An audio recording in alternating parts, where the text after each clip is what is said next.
En tout cas, on en a besoin pour aller chercher, pour aller faire son retard. On va essayer de repartir avec Adoboué qui va prendre en los enjambées son adversaire. Il obtient la touche rapidement. En jeu signalé. Ça joue un peu également à l'aveuglette côté vers de Tocoin.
Belle combinaison là sur cette action.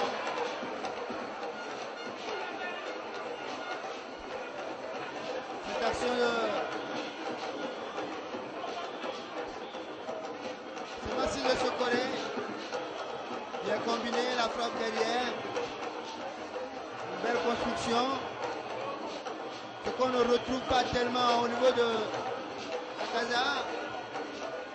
Les joueurs trop porteurs de ballon.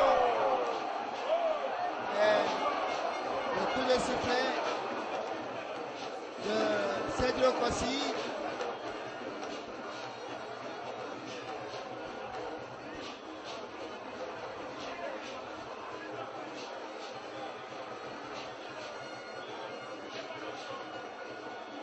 En tout cas, dernière journée, et ces joueurs, au-delà, surtout du côté des Scorpions et Toquin, au-delà du simple de jouer pour jouer la dernière division, ils doivent quand même savoir qu'il y a le tournoi de l'UMOA, j'allais dire, qui arrive à grands pas,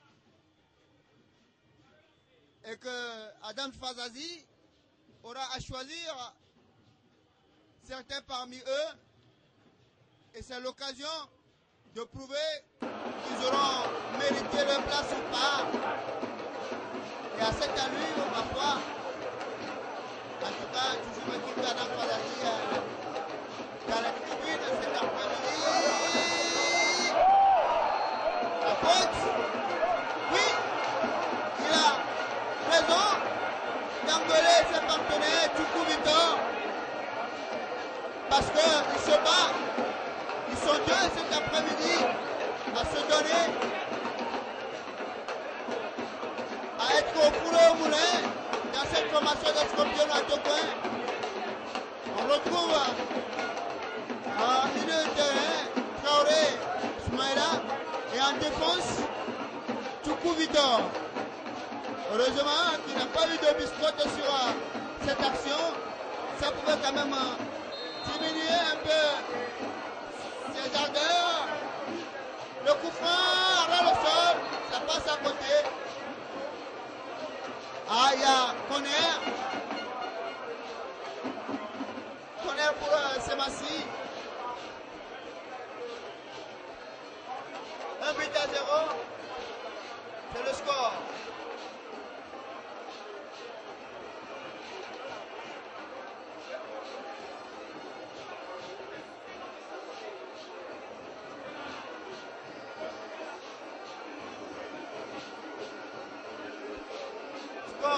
À l'avantage de Semassi de Sokolé, il a de nouveau tiré ce corner en tête.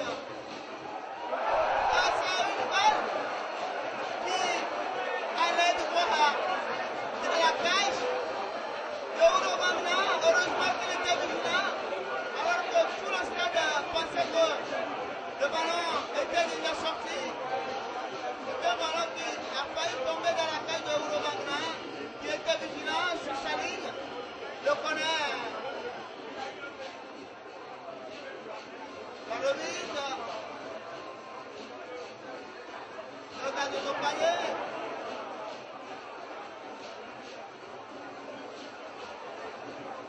L'arbitre laisse l'avantage à son action. Lui également, il est rentré, il n'apporte pas un plus à cette formation. Voilà. Aïe, ça manque de précision, ça manque de génie. Côté Scorpion noir de Tocoin, ça manque de génie, ça manque de créativité, ça manque de promptitude dans les gestes, ça manque de perspicacité dans les gestes. Côté Agaza, Diawara également qui s'est loupé et a failli marquer contre son camp. Les Verts de Tocoin, on ne se retrouve pas cet après-midi alors qu'ils ont souvent déroulé sur ce gazon synthétique du stade municipal de Lomé. Cet après-midi, ils ont du mal tout simplement à présenter le jeu qu'on leur connaît. Le connaît, dégagé de la tête par Ekuna, Gazozo. Trop perso dans son jeu. Le péché mignon de ce garçon pétri de talent, c'est qu'il a du mal à très rapidement libérer le ballon. Ce qui lui complique la tâche. Mais qu'est-ce que cet garçon a de ouais? Il pourrait quand même faire un exploit. Mais Yacoub Noureddine qui mystifie Adoboué et laisse couler ce ballon en sortie de but.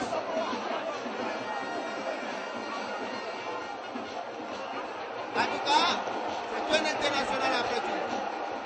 Puisque je le disais tout à l'heure, il a plusieurs fois déjà goûté à la sélection nationale. Et donc, ça également c'est un plus. Ça fait grandir les joueurs, surtout les portiers. Adoboué, pourquoi pas répondre à cette action à Yacoub Noureddine? Il sera défoncé par la défense de Semassi de Sokolé. Il obtient tout de même le connaît sur cette action. Pourquoi pas l'égalisation sur un coup de pied arrêté si dans la combinaison ça ne marche pas.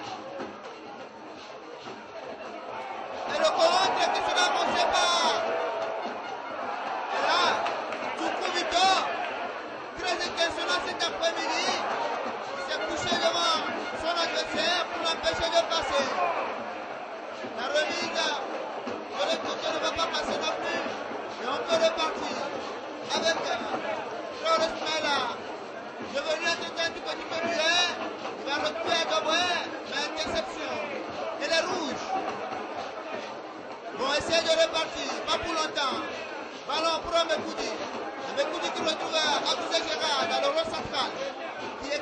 sur Diawara.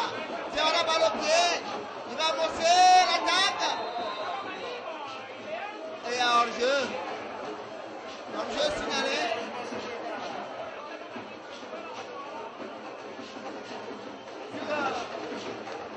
Le nouvel entrant, Atawamani. Et le second changement, côté Agaza de Romain, c'est Gazozo Pade qui va sortir pour laisser sa place à Gianni Komivive.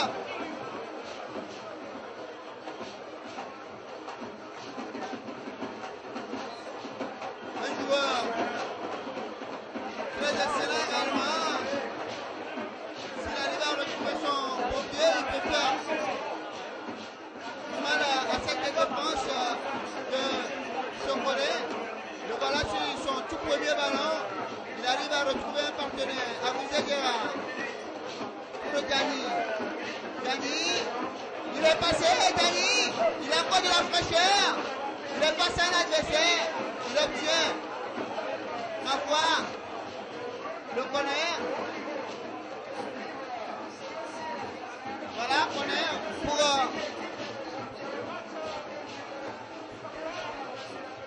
Dani sur sa toute première incursion dans le camp adverse. Il arrive à obtenir le connaît pour sa formation. Connaît soulever son poteau. La tête de Ipiani Oguna qui est monté. Mais Yakubu Nouroudine qui s'est bien couché sur ce ballon.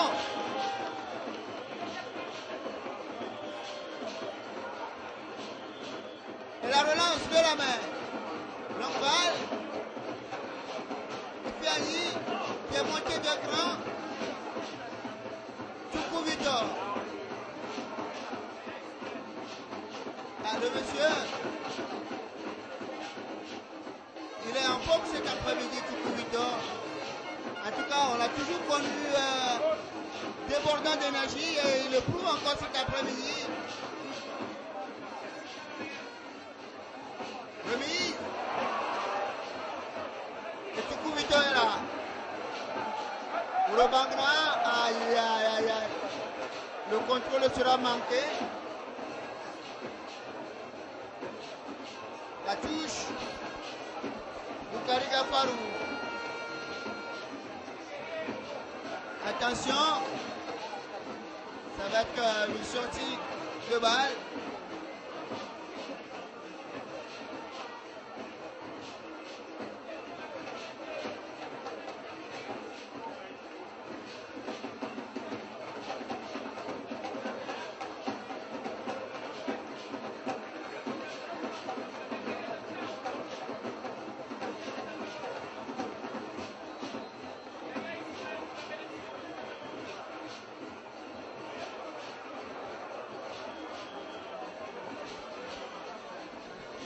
C'était Yahya Ismaël qui semble être touché sur ce coup. Mais plus de peur que de mal, il s'est relevé. Rapidement joué ce ballon.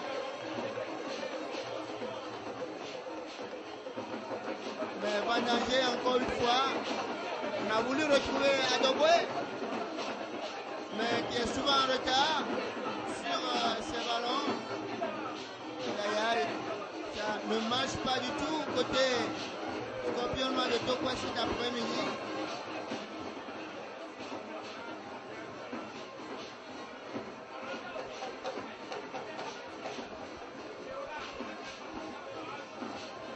On a appris que sur certains stades, ça n'a pas joué, notamment à Blogame où Maranatha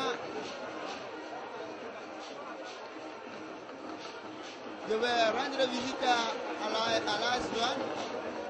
Je vous le disais, amis sportifs, qu'il y avait certains clubs qui avaient annoncé hier qu'ils boycotteraient cette journée. Et donc, en tout cas, à Blogame, c'est chose faite. L'AS Douanes n'a pas fait le déplacement du stade à Blogame.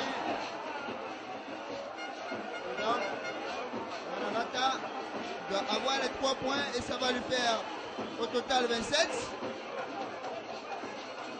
Maranatha qui occupait la 9e position à la 21e journée. Aura désormais 27 points. Le même nombre de points que Victor Asco. Mais si Saint-Ouen a gagné également, ils vont garder leur position. Ce qui est sûr, pour ce que nous avions appris hier, Asco également fait partie de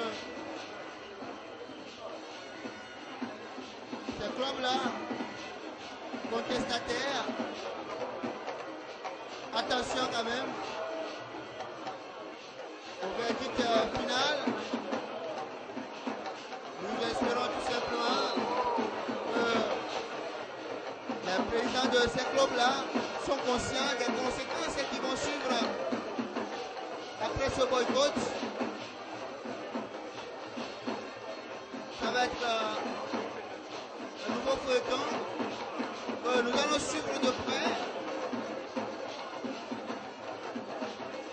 puisque ça va être encore un autre sujet de débat au sein de ce football-là. Ça a déjà commencé par couler les salives depuis hier, où le point ont jugé inopportune cette décision de ces présidents de club en cette toute fin de saison. Donc on a estimé que ce n'est pas quand on a dépensé des millions qu'on refusera de dépenser ne serait-ce que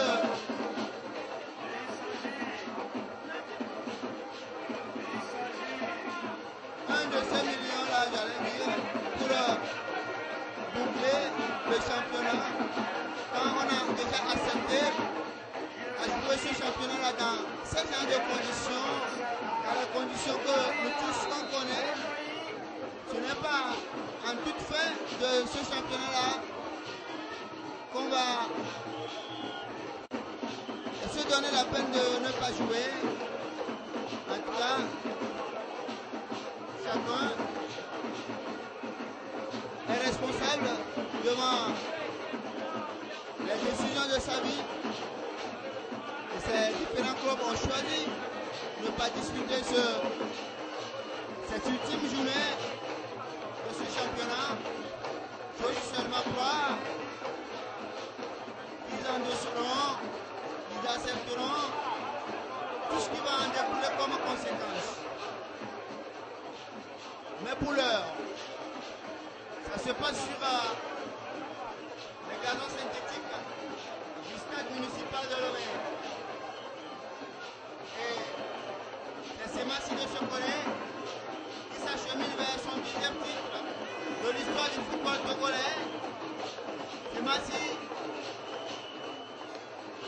qui va de nouveau être continental, c'est-à-dire va jouer la Coupe continentale, la Champions League, qui a connu sa finale hier, bien sûr, avec le Sacre de l'Anca 7e devant la Vita Club.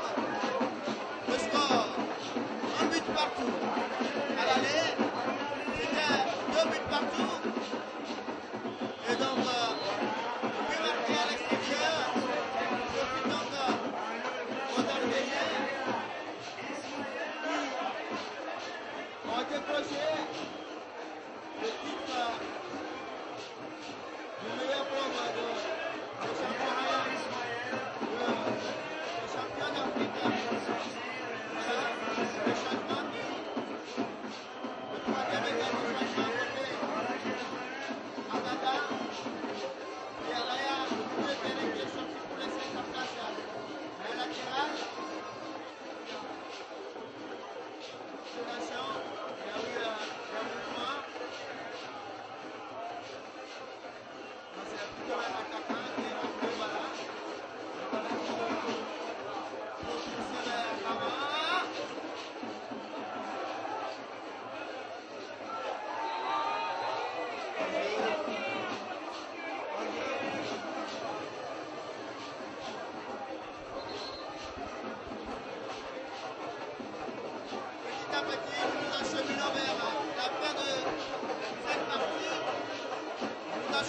finalement vers le sacre.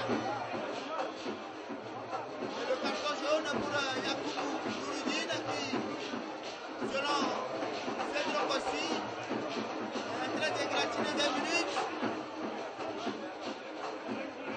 Même si les joueurs de la Gata de Lomé ne disent mot, les règlements, les règles du jeu voudraient que l'arbitre de votre veille à l'application stricte de ces règles-là. Et c'est ce qu'il vient de faire. Cedro Kossi, l'arbitre central de cette partie, Dani, poussé et obtient la faute.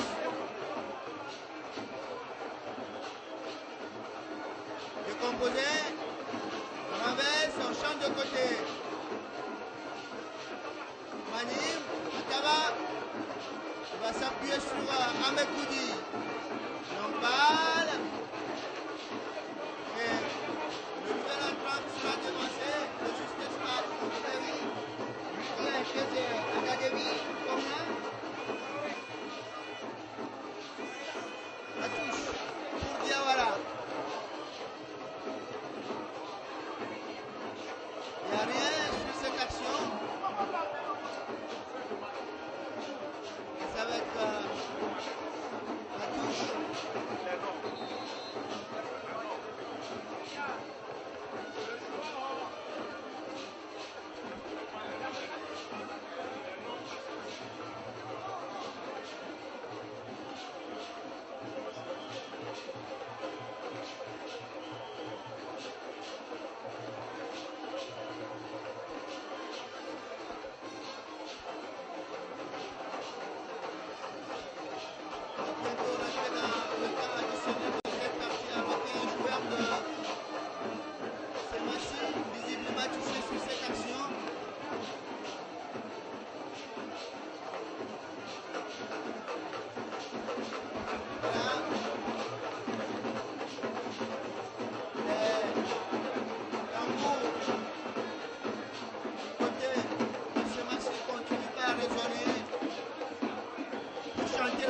Et la victoire, le sacre des guerriers qui ont été combatifs tout au long de cette saison. Et là, leurs efforts sont en train d'être récompensés avec cette dernière victoire pour bien terminer. Et là, il faut dire, on retiendra qu'à cette affiche ultime, on va consacrer carrément cette année sportive. Voici, on se connaît comme champion de la Championnat de 2014. On jouera 3 minutes de temps additionnel. 3 minutes. Et là, après, c'est la voulu faire à Deboué. C'est la voulu faire à Deboué. Il ne sait pas du tout retrouver cet après-midi dans ce jeu-là. À Deboué, un peu brouillon cet après-midi. Pourquoi pas un second but? Là, le centre directement sur Rouleau Bangra, total. Directement dans le vide pour personne, sur un domaine pour la tête.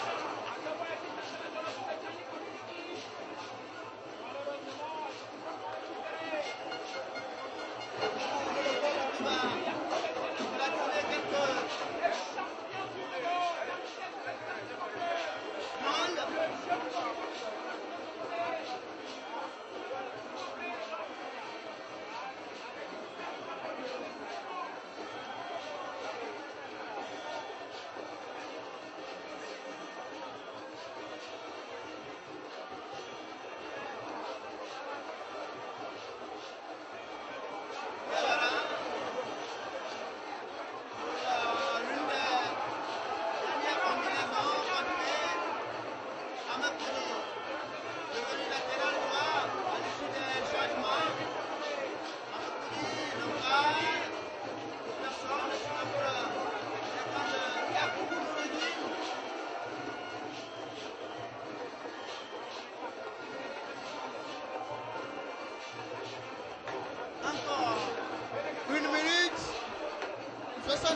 monde dans cette partie. Et ce sera le sacre de Semassi de Sokone.